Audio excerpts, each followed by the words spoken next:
په افغان خاوره کې د ټاپي پروژې د چارو چټکتیا. د قانون او پېټرولیم وزارت وایي په افغانستان کې د ټاپي د غاز زونل لیکي د تیریدو 100 کیلومتره سروې تر سره شوی، 14 کیلومتره ویلډنګ کاري بشپړه شوی او 68 کیلومتره سړک هم غځول شوی دی.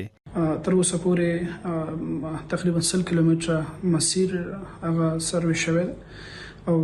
1 کیلومتره مسیر هموارکاري شوی دی، پایپلاین غځولو ته چمتو دی. د پایپلاین په مسیر کې 68 کیلومتره سړک غځول شوی او نور پایپلاین به په نږدې راتلونکو کې ساحې ته راورسیږي چې په دې سره به د پایپلاین د غځولو چارې لا هم ګړندۍ شي. بل لوري ته بیا د بهرنیو چارو وزیر مولوي امیر خان متقي په افغانستان کې د ټاپي پروژې د چارو پرمختګ او د اقتصادي او سیاسي اړیکو پیاوړتیا په موخه د ترکمنستان د بهرنیو چارو وزیر رشید مرداوف سره په ټلیفوني خبرو کې د دواړو لوریو د ټاپي پروژې د عملی چارو د پراختیا ژمنه کړې ده. دواړو وزیرانو په یاد مکالمه کې د افغانستان او ترکمنستان په سیاسي او اقتصادي اړیکو د بحث ترڅنګ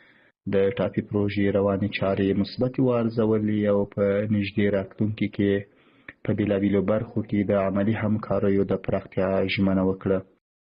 ټاپي ستره سیمه پروژه ده چې د ترکمنستان غاز د افغانستان له لارې پاکستان او هند ته لیږدوي چې د افغانستان هرات، فراه، هلمند او کندهار ولایتونو له لارې تیریږي او د پاکستان ملتان له لارې هند ته ننوځي چې په کلني ډول د 33 میلیارډه متره مکعب غازو د لیږدولو وړتیا لري.